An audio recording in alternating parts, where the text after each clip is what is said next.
Happy New Year! Happy New Year! We starting a new year off with a new show. Welcome to Your Women's Circle. We definitely plan to have women you want to see, women you should hear, and women you'll be glad that you know. And of course, it's all going to be brought to you by your host, your girl. That's right.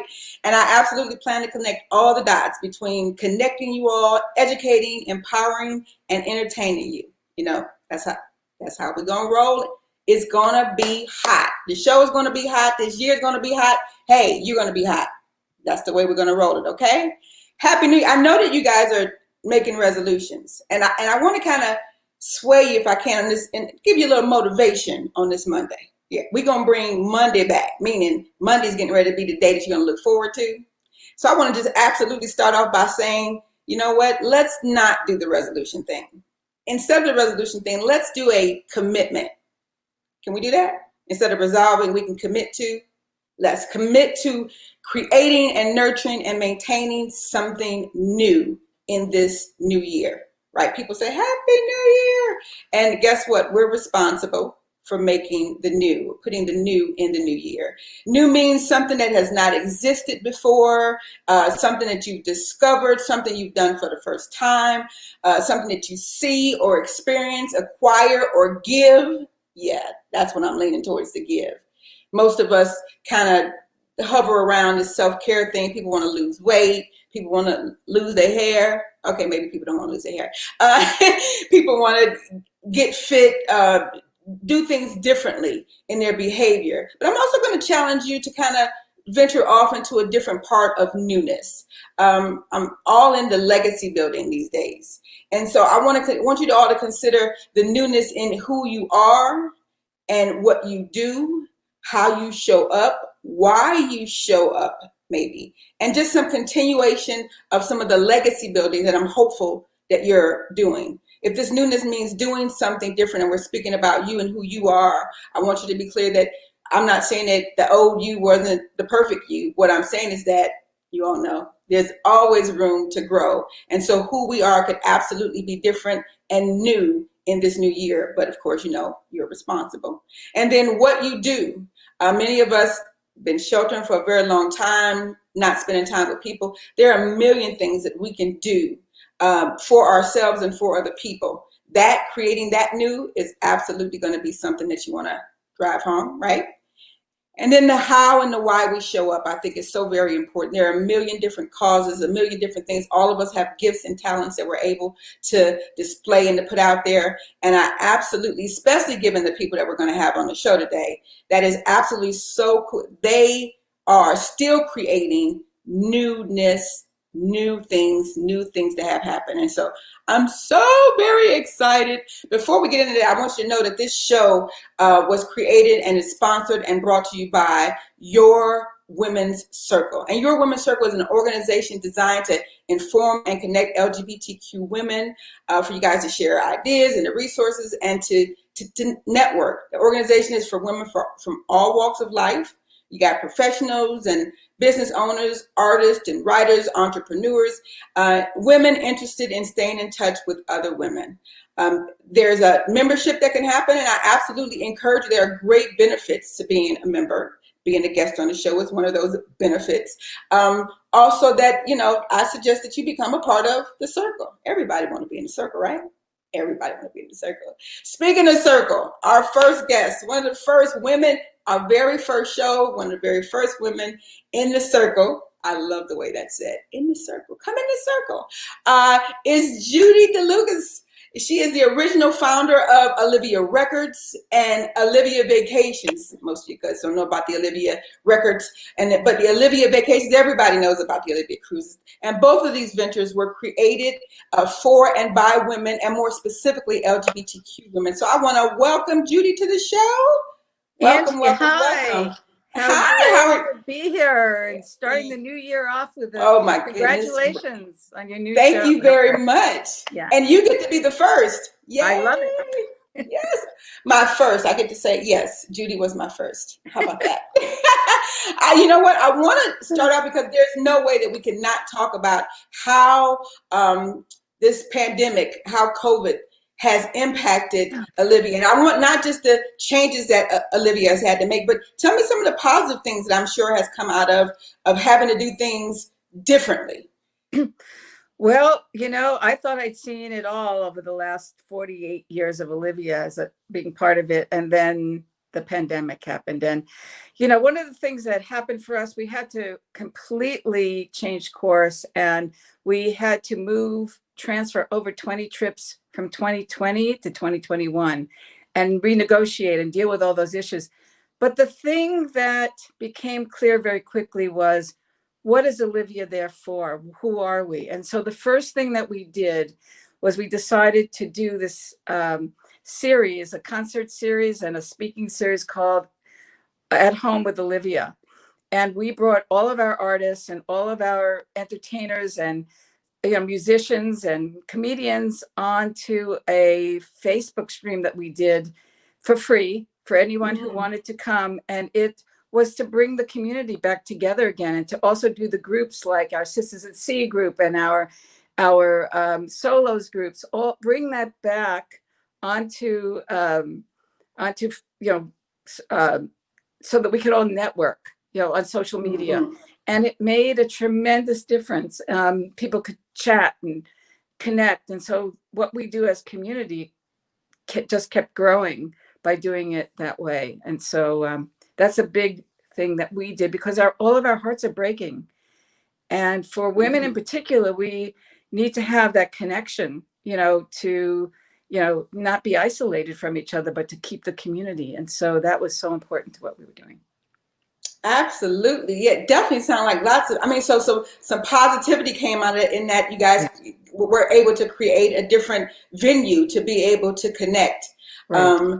That absolutely, the lesson learned in all of this has to be that we absolutely have to get quick on our feet about how change occurs and when it's supposed to occur.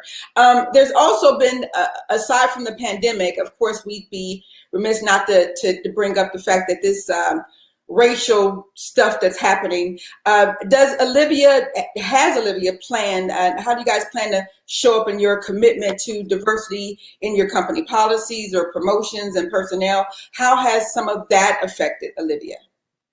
Well, the most important thing about Olivia over its many years as a record company and then as a travel company was to invest in diversity.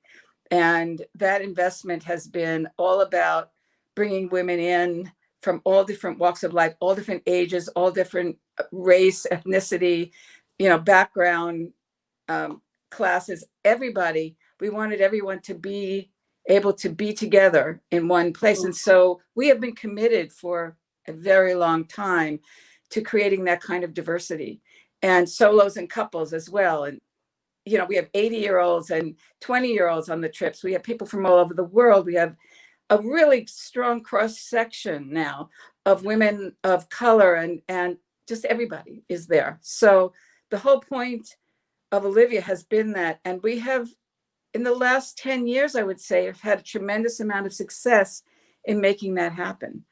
And so now when you go on an Olivia trip, you will see everybody there, because everyone wants to be there, and because everyone is welcome and valued there. So this has been our commitment for a very, very, very long time. And I'm just glad that I've lived long enough to see it really come to complete fruition. Yeah. So that's a very good thing. Yeah. Oh, very good. So you guys are already in the trenches of having that kind of be in the forefront of what's happening as well. So it's something that you've always done, is kind of coming to the forefront at this point. If you, being Olivia, could make a resolution or a commitment, as I just instructed everybody to do, for 2021, what would that be? What would you commit to doing in this year? Well, I think the commitment is to being there. I mean, seriously, it has been, and that's my son passing by, but it has been this monumental task to stay in place. And I think the extraordinary thing is that our cruisers and our travelers and our community has stuck with us. So it's to fulfill the promise that Olivia makes all the time. And I have to say, as a business and as a lesbian business, the years, I used to say, nothing's new to us about the struggles that we've had to deal with. And so we are, we know how to bootstrap it. We know how to do that. But this one was, you have to have the support of your community in order to survive something like this. And they have to go with us. They have to say, yes, we'll travel next year. Don't worry. Or, gee, I don't know what's going to happen, but I'll stick with you. And so we're going to be sort of a textbook case of that. So my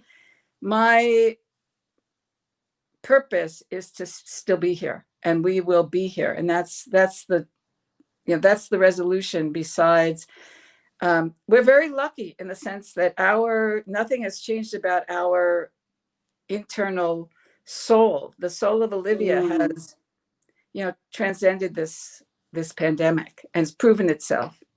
Yes, I love how you said that. And I felt that the soul of Olivia. Now, I had a question, and I'm not sure whether other people need to know this or not, but I want to know, who is Olivia? Olivia, where did the name come from? It's a great story. We got the name from a book by a woman named Dorothy Busey, who wrote a story about her first love, which was her teacher in a boarding school, and her name was Olivia by Olivia, and this young woman who had this crush tells her story. And it was written in 1949. It was published in 1949. I think it was written 10 years earlier, and it was her story. And it was the first time something positive was said about two women, the emotional connection that a woman has to another woman. And so we said, well, let's take her with us. And so since then, since 1973, Olivia's been, on this journey with us. So. All righty then. So now I officially know that Olivia is just not your middle name. Correct. That is an amazing story. Another, as I was reading all of these things about you and Olivia, one of the things that I had no idea about was, and I'm sure most of our listeners and viewers do not as well, is how Olivia Records actually was what you started with, and it kind of created Olivia and the vacations that you do. Can you tell me a little bit about how that transition happened? Yeah, so real quick, in 48 years, we started as a radical lesbian separatist collective. And what we wanted to do was change the world for women. And we thought that if women would find the idea of being lesbians, that they would all come out and the world would change. And that was our plan. So Chris Williamson said, well, why don't you all just start a women's record company? We went, oh my God, we don't know how to do that. We don't have any money, but this is the perfect answer. So in 1973, we started Olivia Records, and we involved, a cross section of women artists, including Linda Tillery, Mary Watkins, Chris Williamson, Meg Christian. Anyway, it was a cross section. We created thousands of concerts. We made such a difference in the world and really connected with feminism and lesbianism and that happening all at the same time. So that was the hard work. That was the really hard work. And then after 15 years, it was time to morph into doing something different. I was now in my mid to late 30s. And I said, well, someone said, why don't you all just do a concert on the water? And I went, concert on the water? Cruises, vacations for women. We can do that. And so I chartered a ship. We had no money. We had $50,000. I put it down on the ship, and I wrote a letter to the mailing list. I said, I think that you're going to want to be able to be out and be free on your vacation, because I'm out all my entire life except on vacation. And so I chartered the ship, and I need 600 of you right away, and you can't cancel. And it's next year, and it's 4 nights in the Bahamas, and 600 women signed up right away. And I just said, oh, let's do that again. Another 600 women signed up right away. And so we brought the music with us. We brought the music, the artists. We brought comedians like Karen Williams came on the first trip, and Marga Gomez came on the first trip. And we just started from there to create something that just we traveled the world. We changed the world through Olivia. We changed the way people see lesbians. And, we didn't go there and go, hi, we're lesbians, but just by being there, both on the ships and at the resorts and wherever we went, China or, the Galapagos or, any place, women weren't out. Women were invisible. in the early 90s, we were doing this. And, you know, we just changed the world in the Caribbean. We made such a big difference in how people saw women and lesbians in particular. And, you know, it's been, and on the ships, very often there was a lot of homophobia based on the ship owners themselves were homophobic, you know, but we changed all that. And now the people who work on the ships, when we come on board, they cheer and they clap and they want to come on our trips. It's this amazing phenomenon of what we do. And then of course we travel and everyone has a great time, you know, but we do change the world. And that still is why I get up every day to do this work. That is absolutely such a powerful story. And I promise you, most of those things I had done some reading about. I'm sure that the viewers are getting the same.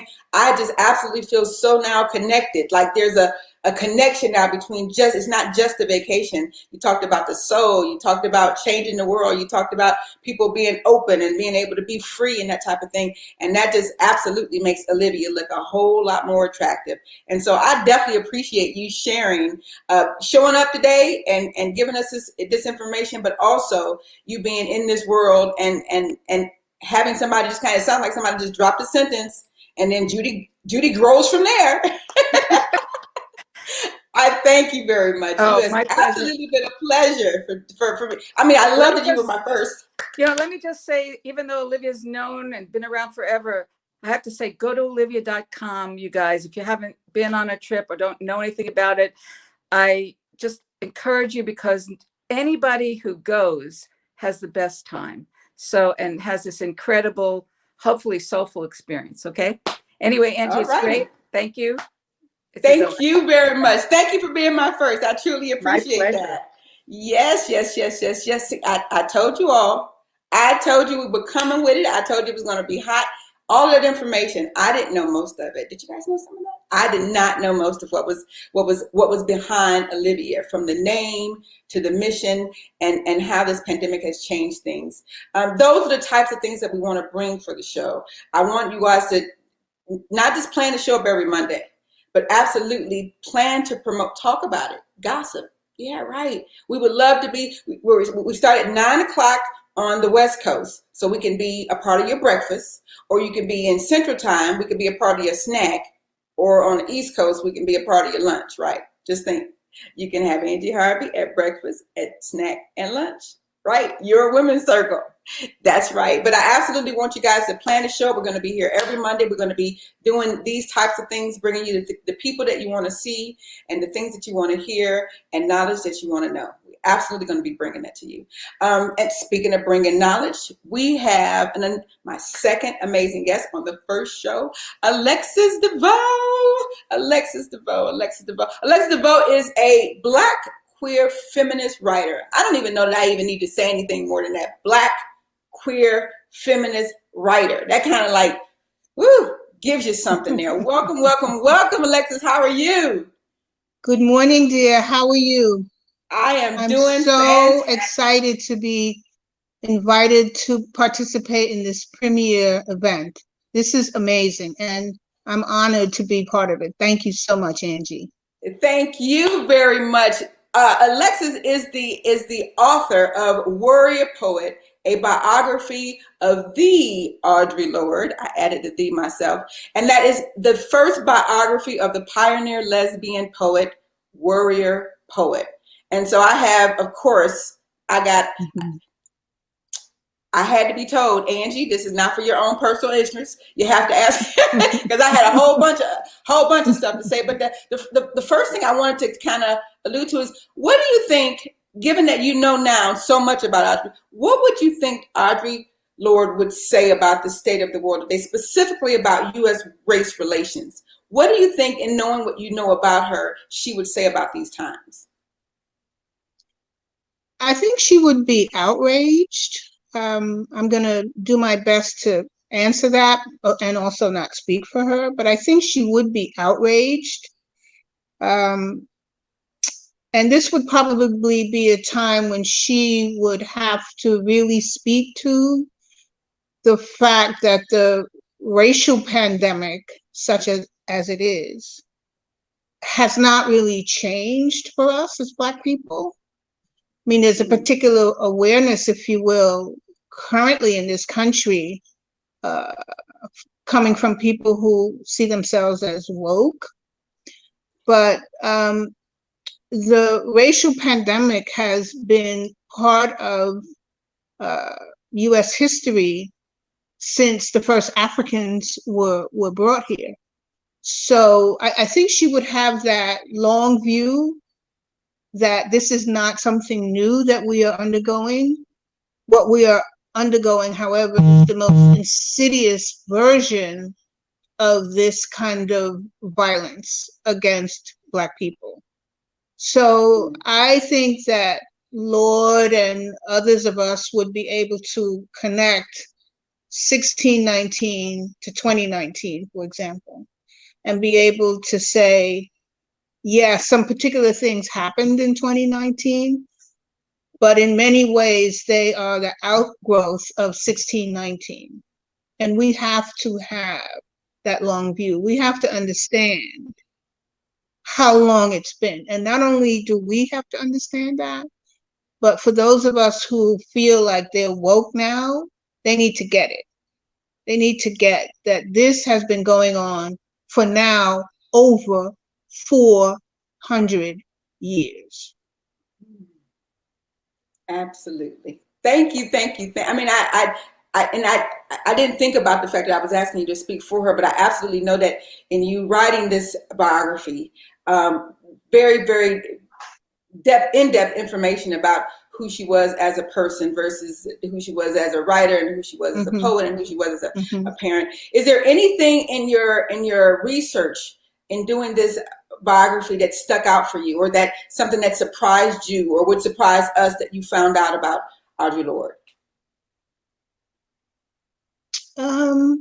There actually wasn't one thing, Angie. I mean, basically, it was all surprising because Audre Lorde was, very famous for articulating her own life, and she had her own story of that story. But when I began to dig underneath, I found things that she would not have and did not communicate or promote. For example, she wasn't someone who had a lot of money, but she saw to it that she gave to other writers. And when she had readings with people, that they also got paid. So that was an important thing about her. As well, I learned that she was deeply vulnerable. And in life, that was not the image of her that she projected and that we had of her. We tended to think of Audre Lorde as some kind of Amazon, some kind of goddess that was living above the human experience. And she was deeply human in ways that we did not always get to see, even when she talked about her vulnerabilities, for example, in the cancer journals. When she talked about the impact of cancer to her Black lesbian body. Even then, I think as readers, we experienced that, but we also didn't experience that because there are ways in which she wrote about herself that also promoted a particular kind of mythology of this Black lesbian feminist poet, mother warrior. And taking on those multiple identities did not always account for the complexities of those intersections.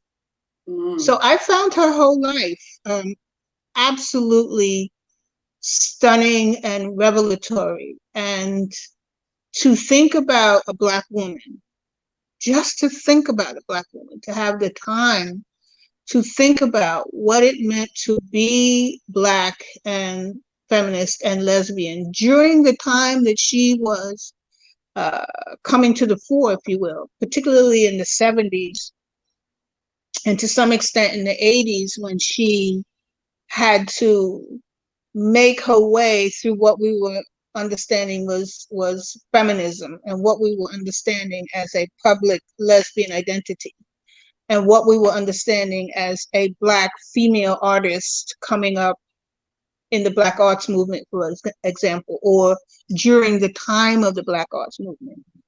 So there was a lot that she confronted. If we were talking about a Black male artist of similar stature, we would be using terms like genius, revolutionary.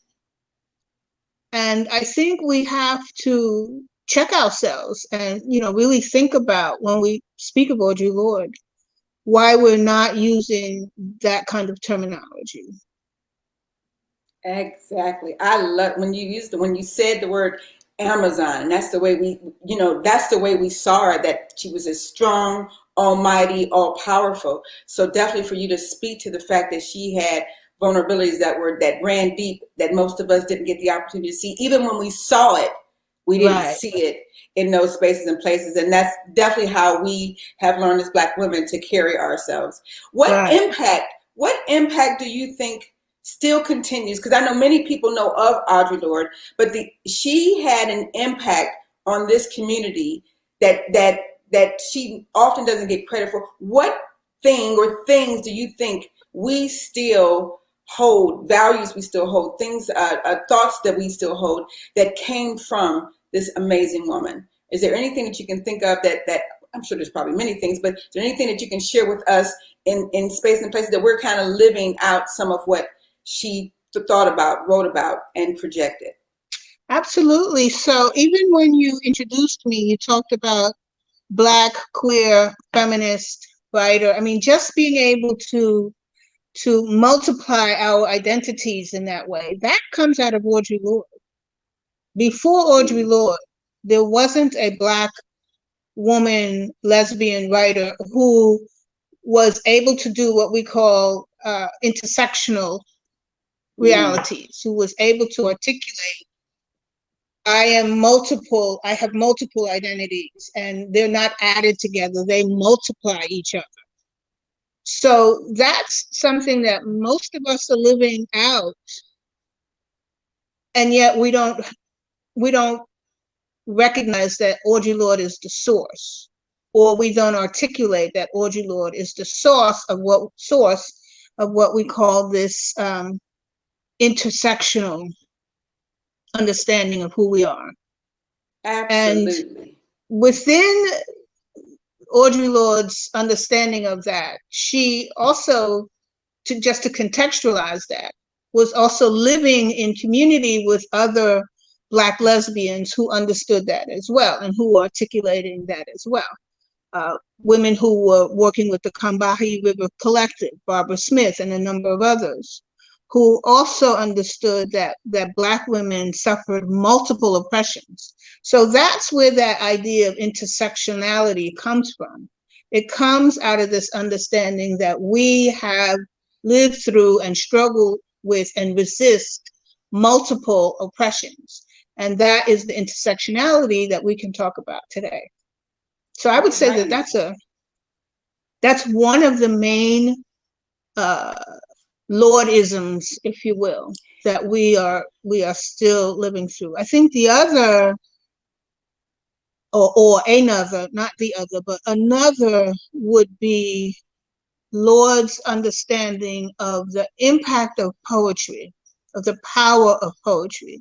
One of the essays that we should all read is the one that's called "Poetry is Not a Luxury," in which she talks about the ways in which poetry, because she was a poet, poetry speaks to our depths, speaks to our souls, speaks to our creativity, speaks to our knowledges of ancestors, speaks to Blackness itself. And I think that, again, when we talk about Audre Lorde today, we might want to return to her essays and look at the ways in which she theorized our realities. And I use that word theorize deliberately because, again, if we were talking about a different person, we might use that word easily. Right. And yet we don't necessarily understand that poets also theorize. Yes. That yes. Black lesbians also theorize. That is amazing. I'm so very thankful that you were able to join us for our first show. I'm so very thankful that you were able, because I've absolutely been empowered and entertained by this information. And I love the Lordisms and the fact that we still carry her, whether we know it or not, that intersectionality. And every time now I say and give another piece of who I am, I'm absolutely going to think of that. And I'm sure that our listeners and our viewers will as well. Thank you so very much for being here. I definitely appreciate you and all that you've done. Mwah! Thank you very much. Thank you, Angie. Thank you so much. And may this be a happier, safer, healthier, Trump-free New Year. Yes. Thank you. Very good. Very good. I told you guys we were coming hot. We came hot and we did it. We did it. We did it. I am so very thankful to our guests. I'm so very thankful to your Women's Circle for making this opportunity, not just for us to be connected and entertained and empowered, but for me to be in front of you and for you to be able to watch these amazing people tell their amazing stories and present this amazing information. I have thoroughly enjoyed the show. I hope you all are full. Right? You know, when you eat breakfast and snack, you're supposed to be full, right? I thank you all for joining us, and I hope that you will be back, and next time maybe bring a friend or two. Until next week, I want you to feel free to talk about us behind our back. Yes, we are your Women's Circle, and you all have been my pleasure. See you next week.